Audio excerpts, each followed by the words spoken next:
सभी को जय मसीह, प्रेज द लॉर्ड। मैं आप सबका ब्रदर राजकिशोर बेदिया आप सबों के बीच में बेहद ही खुशी और उत्साहित के साथ फिर से एक नए वीडियो के साथ। आप सबका इस वीडियोस में बहुत बहुत स्वागत है।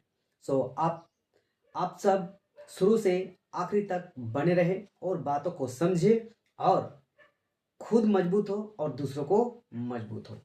आप सब जानते हैं मसीह मंथन वर्ल्ड ग्रुप के प्लेटफॉर्म से आते हैं और साउंड डॉक्ट्रिन यानी खरी शिक्षा को लेकर चलते हैं। आप सब जानते हैं मसीह की देह में बहुत सारी गलत शिक्षाएं हैं, गड़बड़ी है। इस बीच में हम सब सही शिक्षा को लाते हैं, बाइबल की बातों को लाते हैं और जो भी गड़बड़ी हो रहा है, जो भी गलती हो रहा है, उन सारी बातों को हम सब आप सबों के बीच में रखते हैं ताकि आप सब भी उस गलत शिक्षा से बाहर निकले, समझे, खुद को मजबूत हो और दूसरों को भी मजबूत करें। इसी बेस के साथ आप सबों के बीच में आते हैं।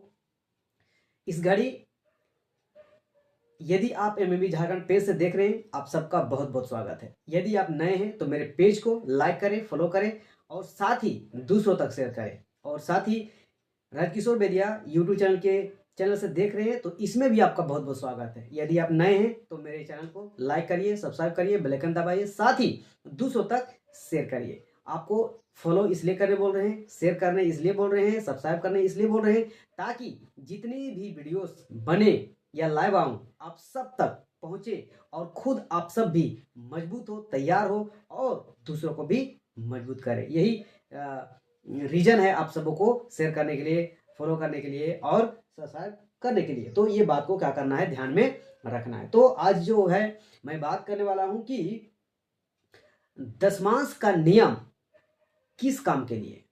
आज हम इस विषय पर हम क्या करेंगे, बातें करेंगे। तो जी हाँ, आप ठीक सुन रहे हैं, है ना। और मैं फिर से बताना चाहूंगा कि दशमांश का जो नियम है वो किस किस काम के लिए है, क्या काम है उसका। दशमांश का दशमांश देते हैं तो वो दशमांश जो जाता है वो दशमांश किस काम के लिए आता है, किस काम के लिए होना चाहिए। आपको इस बात पे आज हम क्या करेंगे, चर्चा करेंगे और सीखेंगे। तो ये दशमांश का जो नियम है, सबसे पहली बात समझना है, ये दशमांश पुराना नियम का कॉन्सेप्ट है।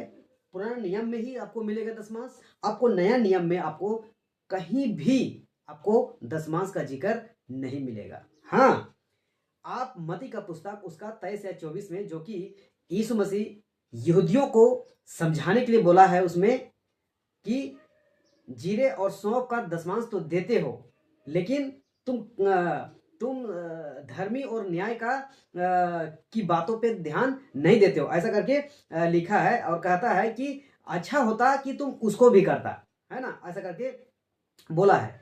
आप उस बात पे मत थोपिए नई वाचा की कलीसिया को, नए विश्वासियों को, नए नियम के क्या बोले विश्वासियों को।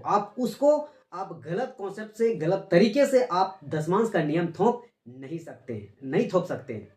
अगर यदि नए नियम में कहीं लिखा होगा कि दशमांश देना चाहिए, ऐसा अगर लिखा होगा या यीशु मसीह बोला होगा या पौलुस, पतरस, फिलिप, कोई भी नया नियम में अगर बोला होगा दशमांश का कॉन्सेप्ट, तो मैं मानने के लिए तैयार हूं, अन्यथा नहीं मान सकते। और चैलेंज के साथ बोलना चाहता हूं कि नया नियम में आपको दशमांश का जिक्र आपको नहीं मिलेगा, नहीं मिलेगा, नहीं मिलेगा। आपको दान का जिक्र मिलेगा।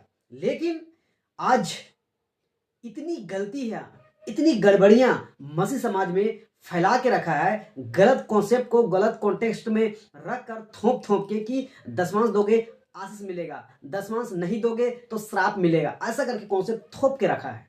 और बड़ा बड़ा दुकान खोल के बैठे हैं ये लोग, है ना। उसी की बेस में आप सबों को बताना चाहेंगे कि आखिर पुराना नियम में जो दशमांश का कॉन्सेप्ट है, दशमांश का जो नियम है, वो किस काम के लिए आया था, किस काम के लिए आता था।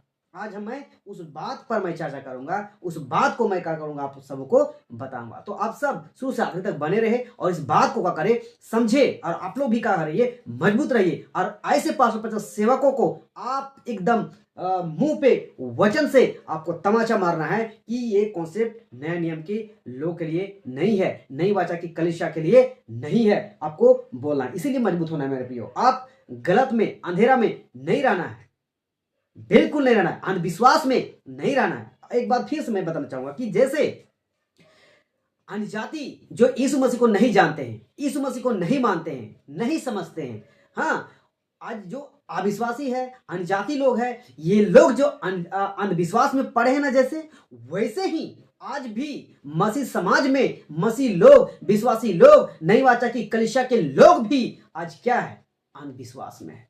तो हम सबको भी सच्चाई को जानने के बाद अंधविश्वास में नहीं रहना है, नहीं तो अंधविश्वास में रहिएगा, जो अगुआ है वो भी गड्ढे में, और आप भी जो अंधविश्वास में हैं आप भी गड्ढे में। तो हम सबको अंधविश्वास में नहीं जीना है। जो साफ साफ बाइबल बताती है, साफ साफ वचन जैसा बोलती है, वैसा हम सबको लेके चलना है और अंधविश्वास से बाहर निकालना है, और खुद भी निकालना है और दूसरों को भी निकालना है। तो आइए हम इस बात पे हम क्या करेंगे, आज चर्चा करेंगे कि दशमांश का जो नियम है वो किस काम के लिए है, किस किस काम के लिए है, इस बात पे हम क्या करेंगे, चर्चा करेंगे। तो सबसे पहले बता दें कि दशमांश का जो नियम था वो ये मूसा का जो गिनती का पुस्तक है, इस आपको तो ये उत्पत्ति में तो आपको नहीं मिलेगा, ये अगर मिलेगा आप हमको भी ये मत बोलिए कि नहीं है, से आपको दशमांश का जिक्र मिलेगा। वो कहाँ, मिल्की सिद्दीक का है ना, याकूब का, ये सब आपको, यूसुफ का, ये इसमें एक दो में आपको मिलेगा, लेकिन उसका कॉन्सेप्ट ऐसा नहीं है कि ऐसा कॉन्सेप्ट लेके नहीं चला है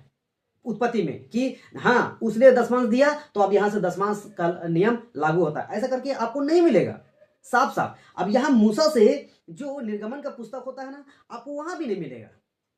जो बकायदा 10 कमांडमेंट, 10 आज्ञाएं हैं, उसमें भी आपको ये दशमांश का कॉन्सेप्ट नहीं मिलेगा। तो ये दशमांश का कॉन्सेप्ट आया कहां से, कब से लागू हुआ, किस लिए शुरू किया गया, इसको पहले क्या करना है, समझना है। तो मैं शॉर्ट में थोड़ा सा बताना चाहूंगा और आप सब जरूर पढ़ लीजिएगा, आपको मिलेगा। तो देखिए, जैसे इजरायली लोग मिस्र के गुलामी में थे, वहां से मूसा की अगुवाई से, हाँ, परमेश्वर ने मूसा को चुना और मूसा के द्वारा इजरायलियों को मिस्र देश के गुलामी से क्या किया, बाहर निकाला। और जब बाहर निकाला तो बहुत से नियम कानून परमेश्वर की ओर से बनाया गया, और बनाने के पीछे भी मकसद था, बनाने के पीछे भी रीजन था, ऐसे नहीं मेरे प्रियो। और रीजन ये था कि जो इजरायली जो था ना, मिस्र देश के गुलामी में थे ना, वो लोग बहुत सारे नियम कानून उस मिस्र देश में चलता था ना, उस सबको देखा है ना, मूर्ति पूजा, ये वो दिस दैट, बहुत सारा चीज को। तो जब परमेश्वर उन सबको चुन के निकलता है मूसा के द्वारा, तो अब इन सबको ऐसे नियम, ऐसे कानून दिया जाए जिससे वो जैसा पहले देखा है मिस्र में ना, वैसा ये लोग ना करने पाए। जिसकी वजह से ये लोगों को परमेश्वर ने कहा क्या, नियम कानून दिया, ताकि परमेश्वर के डर में, परमेश्वर के भय में चले और आज्ञा को माने, इसलिए इन लोगों को नियम दिया गया। तो इसी नियम में क्या क्या आपको देखने को मिलेगा कि 10 कमांडमेंट के बाद, है ना, आपको क्या मिलेगा कि इजरायलियों को मूसा के द्वारा बातें करता है और तंबू बनाने की विधि को देता है मूसा के द्वारा, है ना, कि तुम क्या करना, मेरे लिए, परमेश्वर के लिए तंबू बनाना। तंबू कैसे बनाना, किस टाइप से बनाना, क्या क्या होना चाहिए, क्या क्या नहीं होना चाहिए, ये सारी चीजें आज्ञा के रूप में, है ना, मिलता है मूसा को और बनाता है। अब तंबू बनाता है तो तंबू में भी कौन कौन सेवा करे, कौन सेवा करेगा, है ना, कौन सेवा करेगा, ये तो बात है ना। ये तो नहीं है ना कि बाहर भी सेवा करेगा, अंदर भी सेवा करेगा, अंदर भी सेवा करेगा, बाहर सेवा, ऐसा नहीं ना, नहीं। आज आप भी मंदिरों में, गिरजा में, ऐसा चर्चों में या फिर मस्जिदों में, बहुत सारी चीजों जगहों पे देखते हैं ना कि मंदिर में सेवा करने वाला अलग होता है, बाहर के लोग अलग होता है, फिर क्या बोलते हैं, मस्जिद में भी सेवा करने अलग होता है। वैसे ही चर्च में भी लागू कर दिया है कि चर्च में भी ऐसा करेगा, हालांकि वैसा कुछ नहीं है। जैसा मंदिर में होता है, जैसा मस्जिदों में होता है, वैसा चर्च में भी तो ऐसा नहीं हो रहा है मेरे प्रियो। मंदिर में का पुजारी, मंदिर का जो सेवा करता है वो वही सेवा करता है और दूसरा काम नहीं करता है वो, हाँ? वैसे ही मस्जिद में, लेकिन चर्च में ऐसा नहीं है। वो चर्च में वो सेवा करेगा और उसको साइड से उसको बिजनेस भी रहेगा, फिर नौकरी भी रहेगा, फिर क्या क्या नहीं रहेगा उसके फैमिली में, ऐसा रहेगा। तो ये तो टोटल गड़बड़ है कि ऐसा मैच नहीं कर रहा है, हाँ। लेकिन जो ये पुराना नियम का कॉन्सेप्ट था कि जब तंबू बनाया गया तो तंबू में सेवा करने के लिए लोगों को नियुक्त किया गया, और उस नियुक्त किन लोगों को किया गया?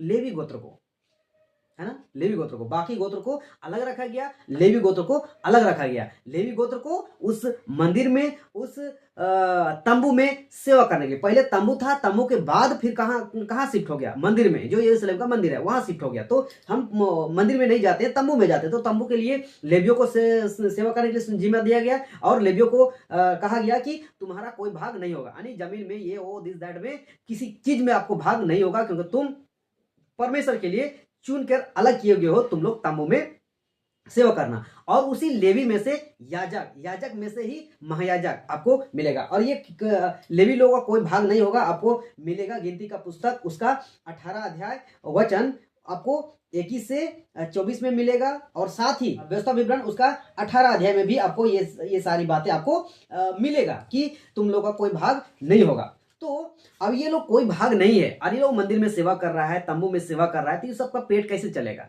हाँ, तो इसीलिए इन सब के ऊपर, यानी इजरायलियों के ऊपर दशवांश का नियम रखा गया। बहुत सारा नियम और रखा गया, लेकिन जो तंबू में सेवा करे, मंदिर में सेवा करे, जो लेवी गोत्र है, याजक है, महायाजक है, इन सब का पेट कैसे चले? इसीलिए इन लोगों को दशवांश का जो कॉन्सेप्ट है, दशवांश का जो नियम है, बनाया गया है ना। तो इस बात को क्या करना है? समझना है। अब जो है दशमांश तो दे रहे हैं, इजरायलियों को नियम बना गया तो दशमांश दे रहे हैं, तो किस काम के लिए है? किस काम के लिए है? इसको क्या करना है? समझना है। सिर्फ लेवियों को खाने के लिए नहीं दिया जाता था, याजकों को खाने के लिए नहीं दिया जाता था, है ना। इस बात को क्या करना है? ध्यान देना है। तो आइए हम थोड़ा सा लेके आपको चलेंगे। तो आप गिनती का पुस्तक उसका 18 अध्याय वचन 25 में भी मिलेगा आपको लेवियों का दशमांश, और फिर बहुत जगह भी आपको मिलेगा इधर, है ना। और फिर हम देखेंगे व्यवस्था विवरण उसका 14 अध्याय वचन 22 से भी आपको देखने को मिलेगा कि दशमांश का नियम। तो हम तो आपको समझा दिए, और आप लोग ये सारे चैप्टर को आप लोग पढ़ लीजिएगा, तो आपको समझ में आएगा कि किस लिए दशमांश का, मतलब दशमांश का, लेवियों को दशमांश क्यों दिया जाता था ऐसा करके। लेकिन किस काम के लिए? क्या सिर्फ खाने के लिए दिया जाता था? तो कदापि नहीं, ऐसा नहीं था, सिर्फ खाने के लिए नहीं दिया जाता मेरे को। तो देखिए, दशमांश का कॉन्सेप्ट था वो है लेवी को देना, इजरायली से लेवियों को, लेवियों से याजकों को, याजकों से महायाजकों को। और ये दशमांश का जो कॉन्सेप्ट है ना, ये दशमांश से क्या क्या किया जाता था, किस काम के लिए, हमको इसी बात पे आज हम फोकस करेंगे, और हम लोग क्या करेंगे? सीखेंगे। तो सबसे पहले आपको बता दें कि ये जो दशमांश जाता था ना लेवी के पास, लेवी लोग देते थे याजक को, याजक देते थे महायाजक को। और ये लोग क्या करते थे? उस तंबू में, उस मंदिर में परमेश्वर के लिए क्या करता था? भेंट चढ़ाता था, बलि चढ़ाता था। किस लिए? इजरायलियों के पापों के लिए। इस बात को आप लोग समझिए, है ना। तो इस लेवी गोत्र को, याजकों को, महायाजकों का एक बहुत बड़ा बोझ था। क्या बोझ था? इजरायलियों का पाप। इजरायलियों का पाप यही लेवी गोत्र, यही याजक, महायाजक उठाते थे, और उस तंबू में भेंट चढ़ाते थे, बलि चढ़ाते थे, जिससे परमेश्वर ग्रहण करता था, और इजरायलियों का पाप क्षमा होता था, और इजरायलियों को फिर आशीष भी मिलती थी, और ऐसा चलता था। अब देखिए, पहला तो हम समझ गए कि जो ये दशमांश का कॉन्सेप्ट है वो लेवी को दिया जाता था, लेवी देते थे याजक को, याजक महायाजक को, और उससे क्या चढ़ती थी? भेड़ चढ़ता था, बलि चढ़ता था। किस लिए? तो इजरायलियों के पापों के लिए। ये जो आपको क्लियर हो गया। अब देखिए, आपको और सारी बातें आपको मिलेगा, आपको और कुछ बातें को मिलेगा। तो देखिए, हम थोड़ा झलक देखिए आगे बढ़ना चाहते हैं। तो दशमांश का नियम देखिए, थोड़ा सा हम देख लेते हैं और आगे बढ़ेंगे। देखिए, व्यवस्था विवरण 14 अध्याय वचन 22 लिखता है, बीज की सारी उपज में से जो प्रति वर्ष खेत में उपजे उसका दशमांश अवश्य अलग करके रखना। बीज, इस बात पे थोड़ा सा मैं क्लियर कर देना चाहूंगा कि जो पुराने नियम का जो कॉन्सेप्ट था ना, धन, सोना, चांदी, रुपया नहीं था।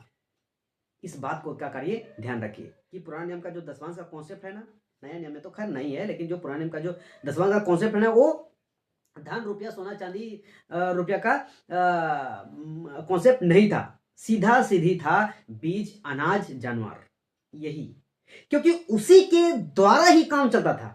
उस तंबू में सेवा करने वाले लोगों को रुपयों की जरूरत नहीं था, है ना, सोना चांदी की जरूरत नहीं था। जब जरूरत था तंबू बनाने क्या, तो उस समय मांगा और इजरायलियों ने स्वयं इच्छा दिया भी, और इतना दिया कि मूसा को रोकना पड़ा। इस बात को भी ध्यान रखना है, स्वयं इच्छा, जबरदस्ती नहीं, दबाव से नहीं, डरा के नहीं, धमका के नहीं कि दोगे तो आशीष मिलेगा, नहीं दोगे तो श्राप मिलेगा, ऐसा नहीं, स्वयं इच्छा मांगा और ये लोग स्वयं इच्छा दिया भी, और इतना दिया कि मूसा को रोकना पड़ा।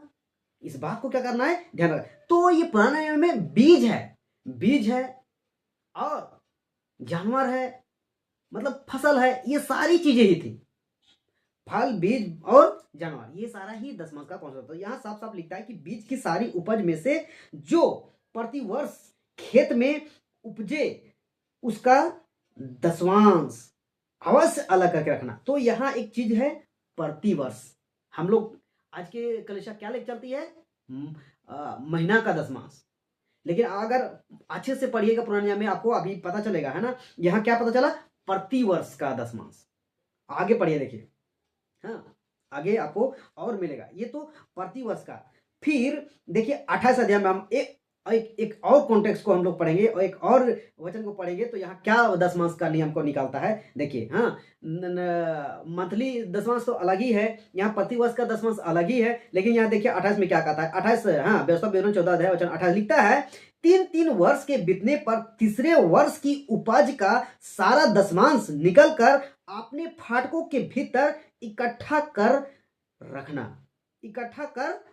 अब यहाँ क्या पता चलता है, यहाँ 22 में पता चलता है कि प्रतिवर्ष वर्ष का दशमांश, यहाँ पता चल रहा है 3 वर्ष का दशमांश, फिर और आपको पता चलेगा 7 वर्ष का दशमांश, समझ रहे ना, मतलब 7 वर्ष का मतलब ऐसा कॉन्सेप्ट है कि 6 साल काम करना, 7वां साल विश्राम का देना, वो विश्राम में खैर गिनती आता है, लेकिन ऐसा करके बहुत सारा नियम कानून था। लेकिन यहाँ हम लोग क्या पता चल रहा है कि प्रतिवर्ष 3 वर्ष, है ना, महीना का दशमांश, इस सारी चीजें आपको मिलेगा।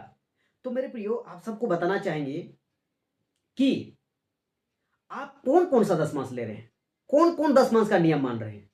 आप तो इसको क्या, अगर देखा जाए तो क्या पता चलेगा कि दशमांश का जो कॉन्सेप्ट है ना, ये लोग जो फायदा हो रहा है उसी को ले रहे हैं, जो फायदा नहीं हो रहा है उसको नहीं ले रहे हैं। कहने मतलब क्या है, ये लोग सिर्फ प्रतिवर्ष मंथली दशमांश ले रहे हैं, और उसमें भी क्या, पैसा, रुपया। यहां बीज का कॉन्सेप्ट है और आज बदल दिया है पैसा, हाँ, पैसा का कॉन्सेप्ट बदल दिया है।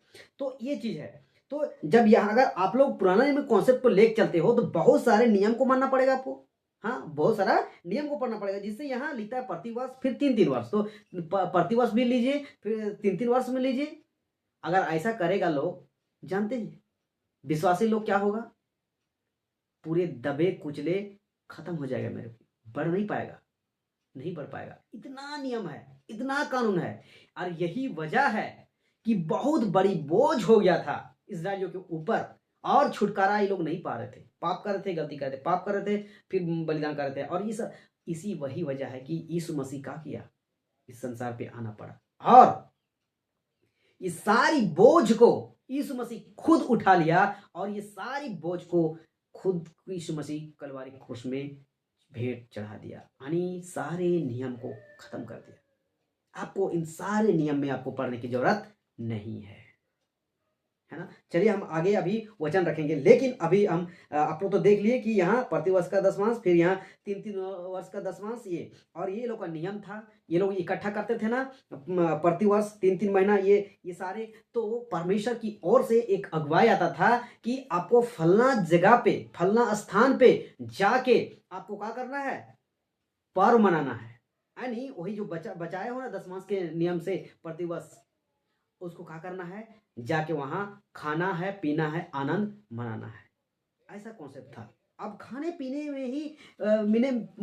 में भी कौन कौन आते हैं, किस किस के लिए ये सारी दशमांश, तो इसको क्या करना है, समझना है। अब आइए हम लोग 29 में हम लोग देखेंगे कि दशमांश का नियम जो है ना किस किस के लिए है ना, सिर्फ खाने के लिए नहीं, सिर्फ एक के लिए नहीं।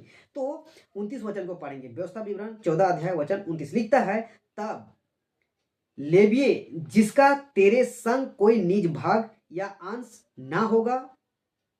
देखिए लेवी को भी कॉन्सेप्ट कर रहा है, ये जो प्रतिवर्ष 3 वर्ष ये दशमांश का जो कॉन्सेप्ट है, इसमें किसकी गिनती कर रहा है, तो पहला है लेवी जिसका तेरे संग कोई निज भाग या अंश ना होगा, यानी बोल रहा है इजरायलियों को, जो बाकी जो गोत्र है ना उन सबको बोल रहा है कि जो लेवीय गोत्र है ना उन सब का जो निज भाग नहीं है उसको लेना। हाँ, तो लिखता है, इसलिए लिखता है, तब लेवीय जिसका तेरे संग कोई निज भाग या अंश ना होगा वह, और देखिए लेवी है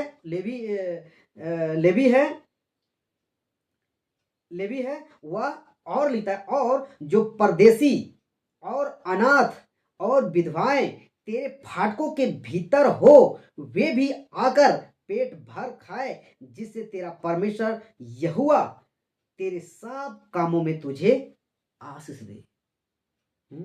आशीष दे।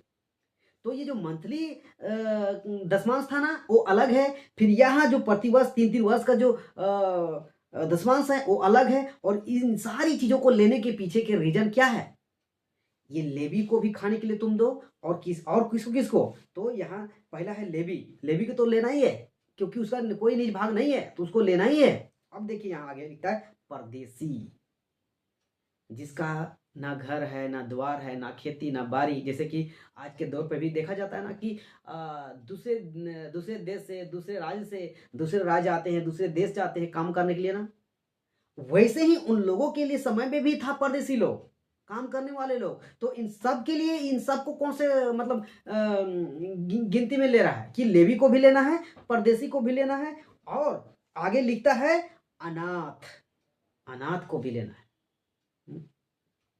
अनाथ जिसका कोई नहीं है उसको लेना है, और आगे लिखता है विधवाएं जिसका पति नहीं है उन सब को भी गिनती कर रहा है। सोच सकते हैं, सिर्फ एक जन के लिए नहीं, सिर्फ एक जन को खाने के लिए नहीं, है ना। तो ये जो प्रतिवर्ष है और ये 3 महीना, इन सब का जिक्र जो है ना परमेश्वर की ओर से एक स्थान चुना जाता था और उसमें खाना खाया जाता था, खाना पीना पर्व मनाया जाता था और आनंद मनाते थे। और इसमें लेवी को और परदेसी को, अनाथ को, विधवाओं को, इन सब को गिनती में लाते थे और सबको देने के लिए बोलता था परमेश्वर। और इसीलिए तो लिखता है कि विधवाएं तेरे फाटकों के भीतर हो वे भी आकर पेट भर खाए, जिससे तेरा परमेश्वर यहोवा तेरे सब कामों में तुझे आशीष दे।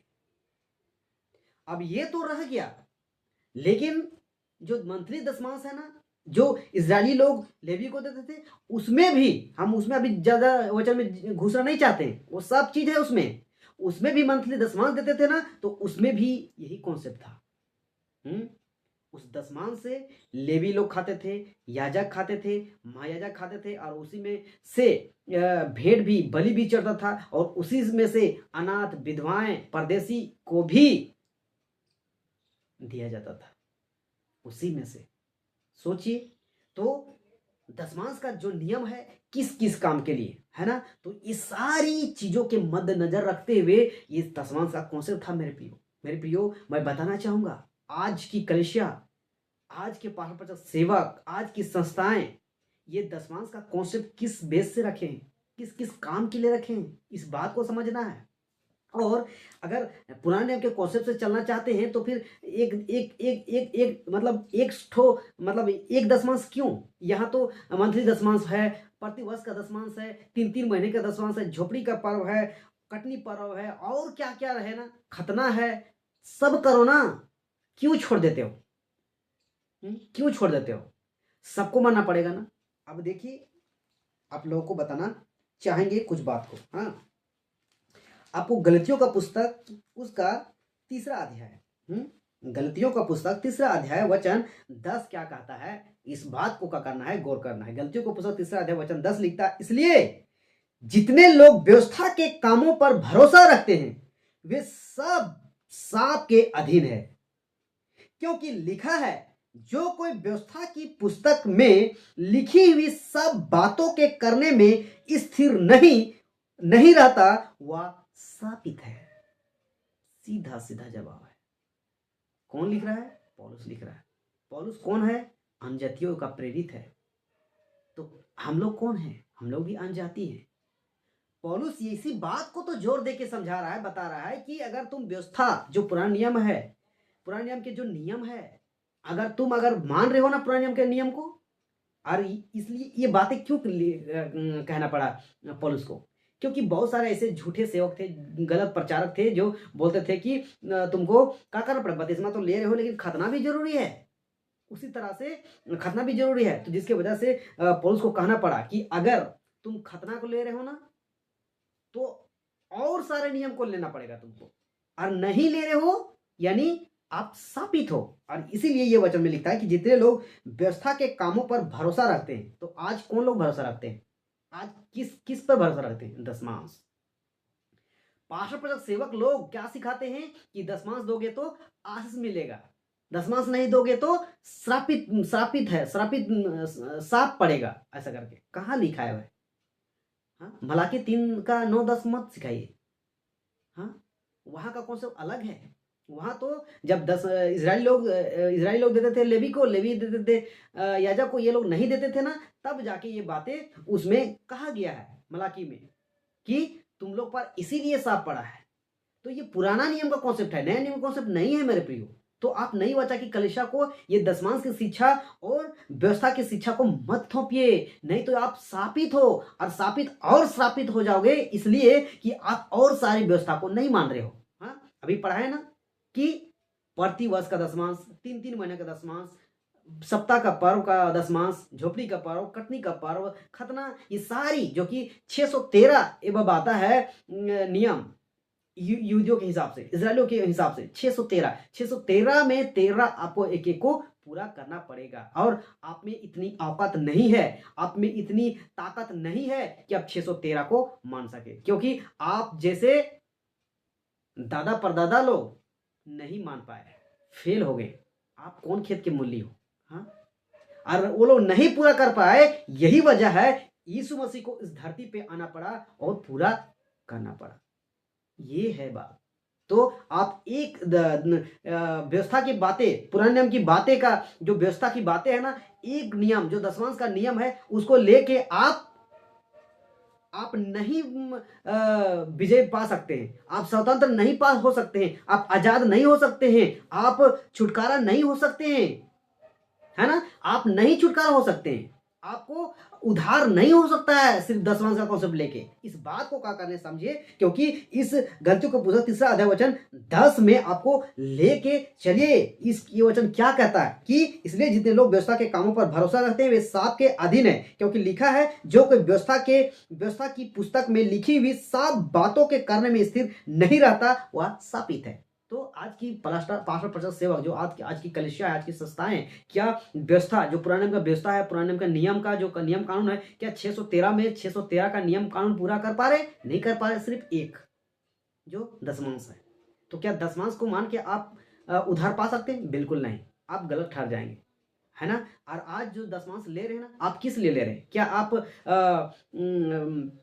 क्या कर रहे हैं? आपके बीच में याजक है? नहीं है। लेवी है? नहीं है। महायाजक है? नहीं है। यानी उसको सीधा बोल सकते हैं, क्या लेवी है? नहीं है। याजक है? नहीं है। महायाजक है? नहीं है। क्या आप भेंट चढ़ाते हैं परमेश्वर के लिए? नहीं चढ़ाते। बलि चढ़ाते हैं? नहीं चढ़ाते हैं। आप बोलिएगा कि और फिर उसमें कौन कैलकुलेट कर देना चाहेंगे, गिना देना चाहेंगे, क्या आप परदेसी के लिए खिलाने के लिए करते हैं? क्या अनाथ के लिए करते हैं? क्या विधवाओं के लिए करते हैं? नहीं करते हैं। आप करते क्या है? तो आप बोलिएगा कि हम लोग तो परमेश्वर की सेवा कर रहे हैं। अरे भाई, परमेश्वर का सेवा करना है तो आपको दशमांश का कॉन्सेप्ट यानी दशमांश का सिस्टम लोग को ही लेके आपको करना है। कहां से सिखाएं आप? क्या यीशु मसीह ने सिखाया? क्या पौलुस ने सिखाया? क्या पतरस ने सिखाया? क्या फिलिप ने किया? क्या स्टीफन ने किया? नहीं किया। फर्स्ट सेंचुरी कलीसिया कैसी सेवा की? क्या यही दशमांश का कॉन्सेप्ट लेके? बिल्कुल नहीं। आप पढ़िए, उन लोगों ने फर्स्ट कलीसिया जो सही शिक्षा को कॉन्सेप्ट को लेके चल रहे थे ना, ये लोग अपना घर द्वार बेच के सेवा के लिए दिए, बेच के काम किए। क्या आप में हिम्मत है आज के परमेश्वर सेवक में कि अपनी घर द्वार बेच के उस काम में यानी परमेश्वर के काम में पैसा लगा सके? नहीं लगाओगे, नहीं लगाओगे। हमें पता है आप लूटने वाले हो, आप चोरी हो, चोर हो, आप पेट के सेवक हो।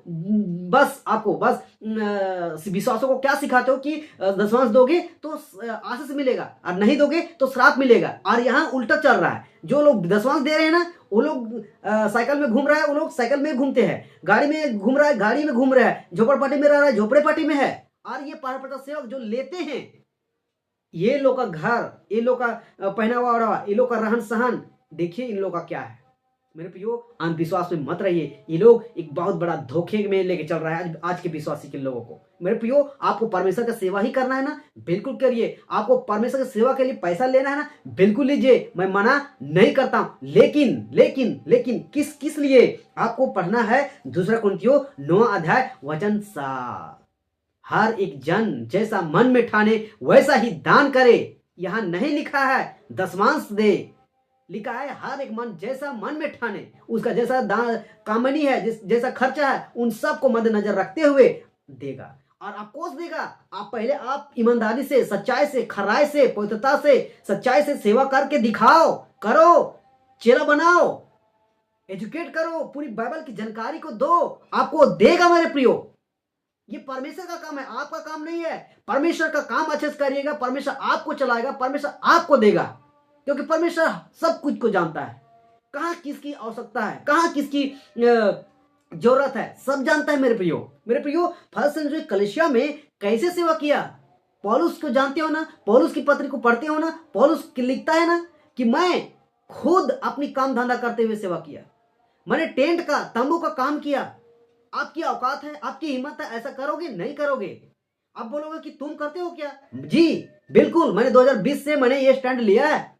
मैं काम कर रहा हूं, मैं अपना काम धंधा करते हुए। और फिर बोलोगे आपका अगुआ करता है, ऑफकोर्स करता है, किसी की मोहताज नहीं है भीख मांगने, हाथ फैलाने की। देते हैं, प्रेज गॉड, और देने के लिए प्रेरित करना भी है। परमेश्वर का काम को सही तरीके से करने के लिए प्रेज गॉड करना है, सिखाना भी है। लेकिन आप लोग जैसे नहीं कि दशमांश का डरा के, दबा के, धमका के लेने का कॉन्सेप्ट नहीं सिखाते हम लोग, और नहीं सिखाना भी है। क्योंकि ये झुंड, ये भेड़ हम सब की नहीं है, संस्था की नहीं है, परमेश्वर की है। तो परमेश्वर के हिसाब से चलने देना चाहिए। इस बात को क्या करना है? ध्यान देना है। तो मेरे प्रियो, एक और वचन को आप लोग के लिए पढ़ा देना चाहेंगे कि पौलुस क्या कहता है ना। तो आप लोग जरूर ध्यान करिए 2 कुरिन्थियों 9 का 7 को, और उसको गौर करिए कि क्या लिखता है। हाँ, अब देखिए 1 कुरिन्थियों 16 अध्याय वचन 1 से हम लोग देखेंगे क्या कहता है पौलुस। दशमांश का नियम किस किस कौशल में था, आज क्या कर रहे हो? और आप लोग सिखाते हो कि परमेश्वर का सेवा कर रहे हैं, परमेश्वर के काम में लगा रहे हैं। काम कैसे काम करते थे फर्स्ट सेंचुरी कलीसिया, आइए हम लोग देखते हैं। तो 1 कुरिन्थियों 16 अध्याय, 1 कुरिन्थियों 16 अध्याय, इस बाइबल में हेडलाइन में ही देखिए, विश्वासों के लिए दान। और आपको दान ही दिखेगा नया नियम में, आपको दशमांश कहीं नहीं दिखेगा, आपको दान दिखेगा, कैसे दान देना है, विश्वासों का दान कैसा होना। यहां भी वही चीज लिखता है कि विश्वासों के लिए दान। तो लिखता है 1 कुरिन्थियों 16 अध्याय वचन 1 में लिखता है कि अब उस चंदे के विषय में जो पवित्र लोगों के लिए किया जाता है, जैसी आज्ञा मैंने गलीलिया की कलीसिया को दी, वैसे ही तुम भी करो। किसको बोल रहा है? कुरिन्थियों की कलीसिया को। कुरिन्थियों का लेटर में लिख रहा है ना, तो ये गलीलियों में जैसा किया है वैसे ही बोल रहा है कुरिन्थियों की कलीसिया की, कि गलीली में जैसा मैंने किया है ना, वैसा ही तुम सबको भी, कुरिन्थियों को भी, कलीसिया को भी करना। तो क्या करना है? तो लिखता है कि वैसे भी तुम भी करो। दूसरा वचन, सप्ताह के पहले दिन तुम में से हर एक अपनी आमदनी के अनुसार कुछ अपने पास रख छोड़ा करे।